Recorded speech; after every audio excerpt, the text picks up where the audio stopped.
Well, thank you, Stephen, for your incredibly generous words, for this great honor,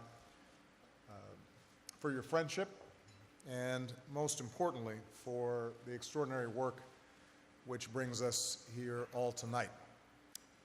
To Robert Katz and all the members of the board and the staff of the Shoah Foundation, to President Max Nekias and everybody at USC, to all the distinguished guests and to all the friends that I see in this audience.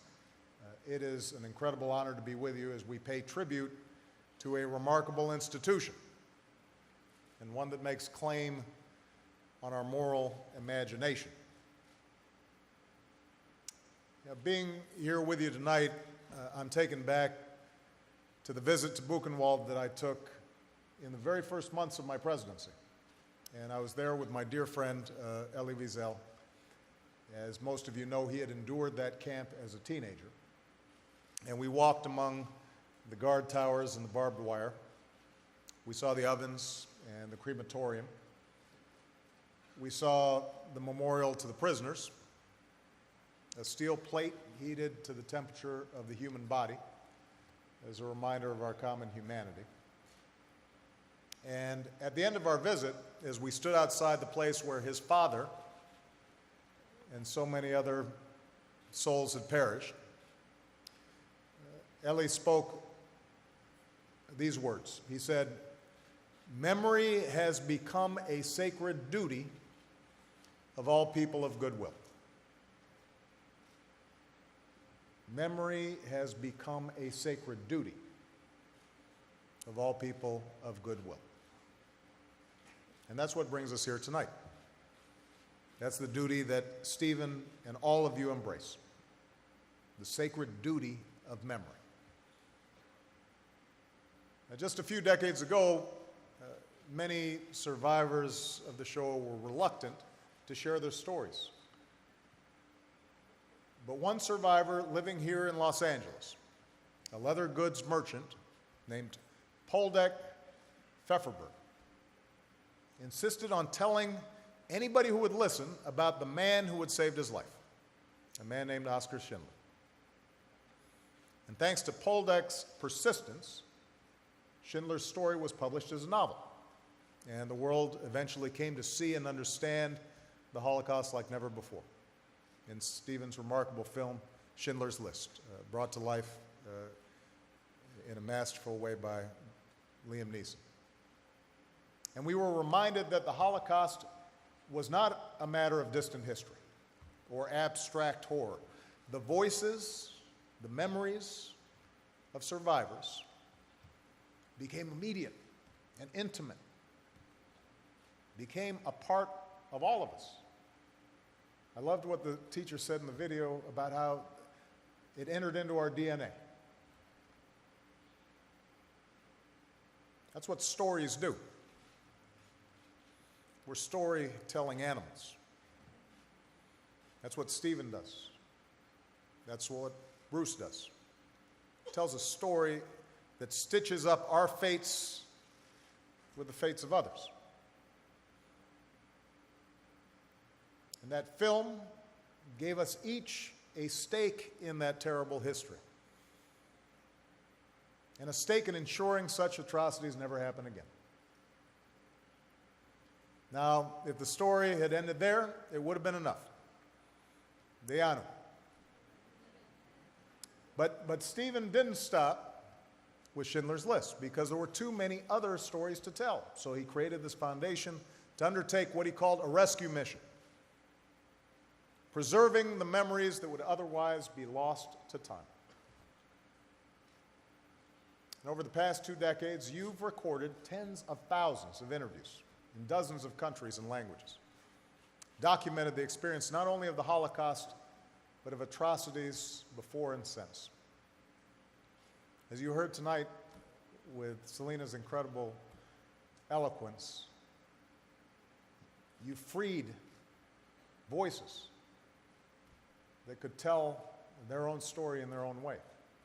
And as Michelle Clark described so powerfully this evening, You've turned that testimony into tools that can be used by scholars and students all around the world. Now, Stephen, I know that for you, like so many here, this is deeply personal. You lost distant relatives in the Holocaust and heard your mother pass on stories told by survivors. And as you said just a few days ago, the story of the Shoah is the story that you were put on this earth to tell. So to you and everybody at the Shoah Foundation, and for all that you've done, for setting a light, an eternal flame of testimony that can't be extinguished and cannot be denied, we express our deepest gratitude.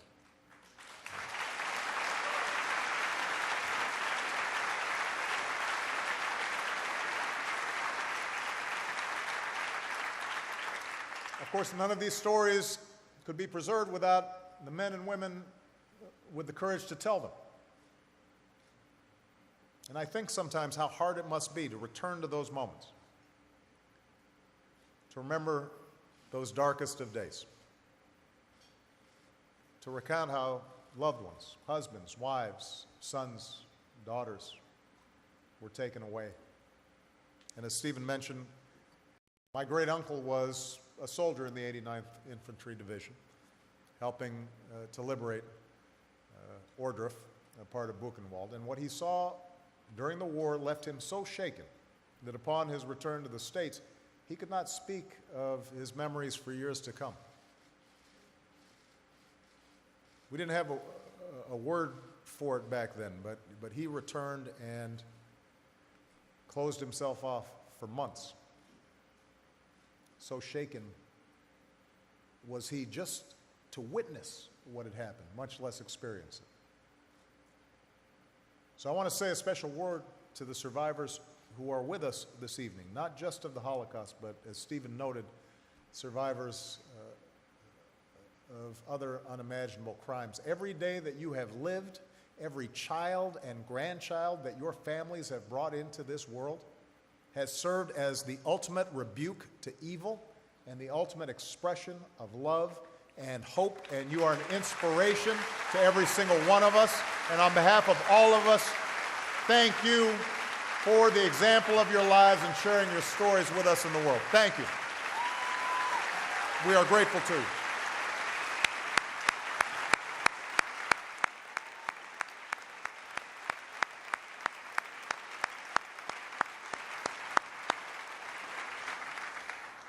Now, let me add that as Americans, we're proud to be a country that welcomed so many Holocaust survivors in the wake of World War II. As president, I'm proud that we're doing more, as Stephen noted, to stand with Holocaust survivors in America. We announced Aviva Sufyan as our first ever special envoy to help support Holocaust survivors living in the United States. I'm pleased that Aviva's here tonight.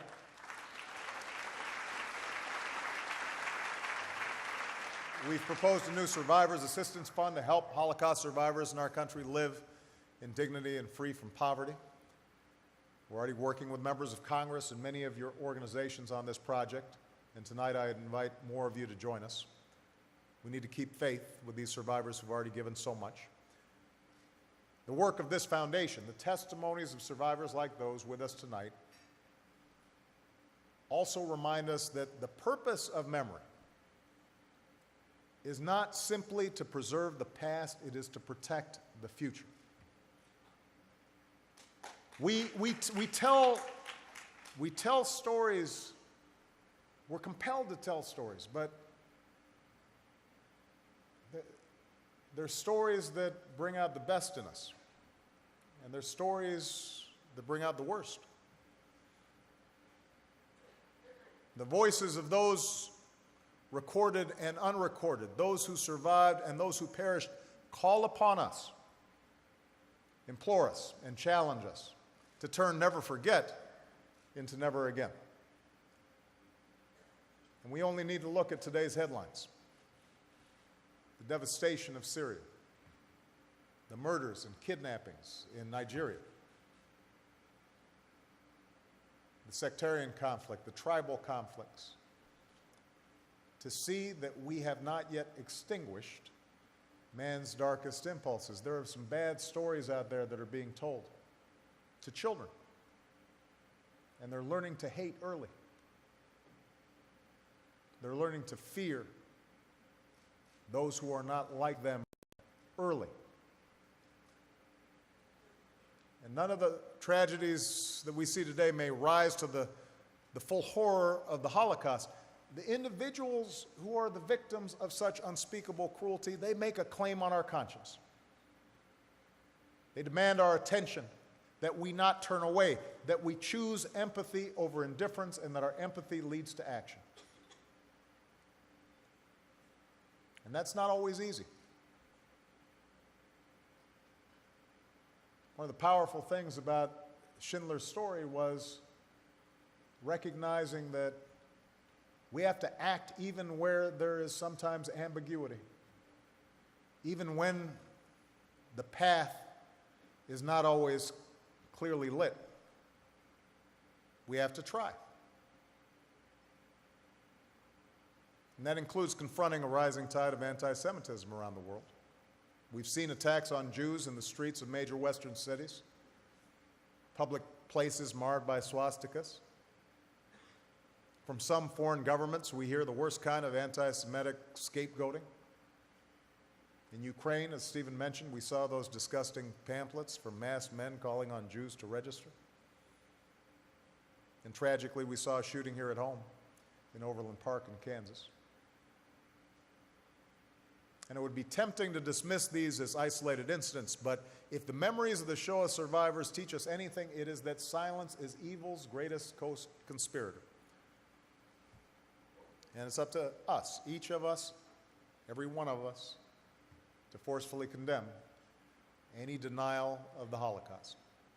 It's up to us to combat not only anti-Semitism, but racism and bigotry and intolerance in all their forms, here and around the world. It's up to us to speak out against rhetoric that threatens the existence of a Jewish homeland and to sustain America's unshakable commitment to Israel's security. And it is up to us to search our own hearts,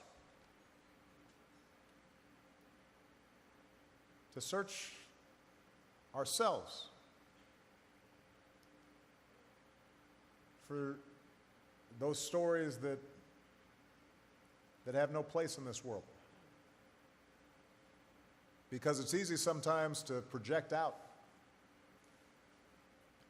and worry about others and their hatreds and their bigotries and their blind spots. It's not always as easy for us to examine ourselves. Standing up to anti-Semitism is not simply about protecting one community or one religious group. There's no such thing as targeted hatred. In Overland Park, a man went to a Jewish community center and a nursing home named Village Shalom and started shooting, and none of the people he murdered were Jewish. 2 were Methodist. 1 was Catholic. All were innocent. We cannot eliminate evil from every heart or hatred from every mind, but what we can do and what we must do is make sure our children and their children learn their history so that they might not repeat it. We can teach our children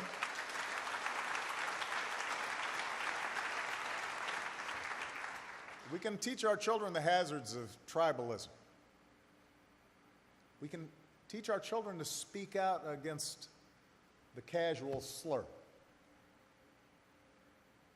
We can teach them there is no them, there is only us. And here in America, we can celebrate a nation in which Christians and Muslims go to Jewish community centers and where Jews go to church vigils. A nation where through fits and starts, through sacrifice and individual courage, we have struggled to hear the truth and live out the truth that Dr. King described, that injustice anywhere is a threat to justice everywhere. That we are caught in an inescapable network of mutuality, tied in a single garment of destiny. By keeping the memories alive, by telling stories. By hearing those stories, we can do our part to fulfill the mitzvah, the commandment of saving a life. I think of Pinchas Guter, a man who lived through the Warsaw Ghetto Uprising and survived the Majdanek death camp. And today he serves as a volunteer educator at the Shoah Foundation. I tell my story, he says, for the purpose of improving humanity, drop by drop by drop. Like a drop of water falls on a stone and erodes it. So hopefully, by telling my story over and over again, I will achieve the purpose of making the world a better place to live in. Those are the words of one survivor, performing that sacred duty of memory that will echo throughout eternity. And those are good words for all of us to live by. I have this remarkable title right now, President of the United States. And yet, every day when I wake up and I think about young girls in Nigeria or children caught up in the conflict in Syria, when there are times in which I want to reach out and save those kids and am having to think through what levers, what power do we have at any given moment, I think drop by drop by drop that we can erode and wear down these forces that are so destructive, that we can tell a different story. And because of your work, Stephen, and the work of all who've supported you, our children and their children's children will hear from the survivors, but they'll also hear from the liberators, the righteous among the nations. And because of your work, their stories, years and decades from now, will still be wearing down bigotry and eroding apathy and opening hearts drop by drop by drop. And as those hearts open, that empowers those of us in positions of power. Because even the president can't do these things alone. Drop by drop by drop. That's the power of stories. And as a consequence, the world will be a better place, and the souls will be bound up in the bonds of eternal life. Their memories will be a blessing, and they will help us make real our solemn vow, never forget and never again. So thank you, Stephen, for your incredible work. God bless you. God bless the United States of America. Thank you.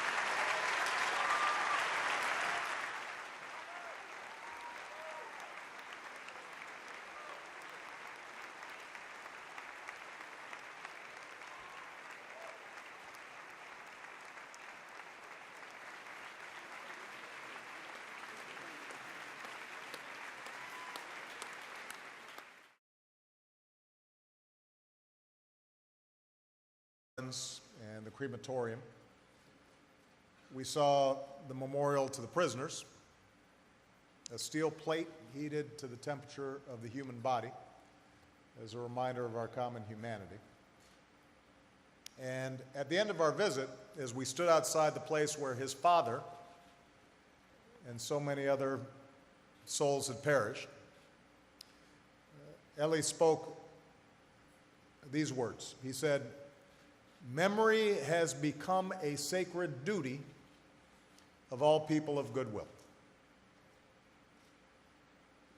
Memory has become a sacred duty of all people of goodwill.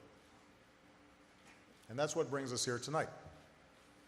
That's the duty that Stephen and all of you embrace, the sacred duty of memory. Now, just a few decades ago, many survivors of the Shoah were reluctant to share their stories. But one survivor living here in Los Angeles, a leather goods merchant. Well, thank you, Stephen, for your incredibly generous words, for this great honor,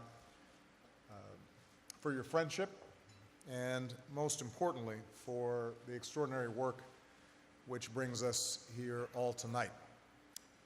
To Robert Katz and all the members of the board and the staff of the Shoah Foundation, to President Max Nekias and everybody at USC, to all the distinguished guests and to all the friends that I see in this audience, named Poldek Pfefferberg, insisted on telling anybody who would listen about the man who had saved his life, a man named Oskar Schindler. And thanks to Poldek's persistence, Schindler's story was published as a novel, and the world eventually came to see and understand the Holocaust like never before in Stephen's remarkable film, Schindler's List, brought to life in a masterful way by Liam Neeson. And we were reminded that the Holocaust, it is an incredible honor to be with you as we pay tribute to a remarkable institution and one that makes claim on our moral imagination. Being here with you tonight, I'm taken back to the visit to Buchenwald that I took in the very first months of my presidency. And I was there with my dear friend, Elie Wiesel. As most of you know, he had endured that camp as a teenager. And we walked among the guard towers and the barbed wire. We saw the ovens.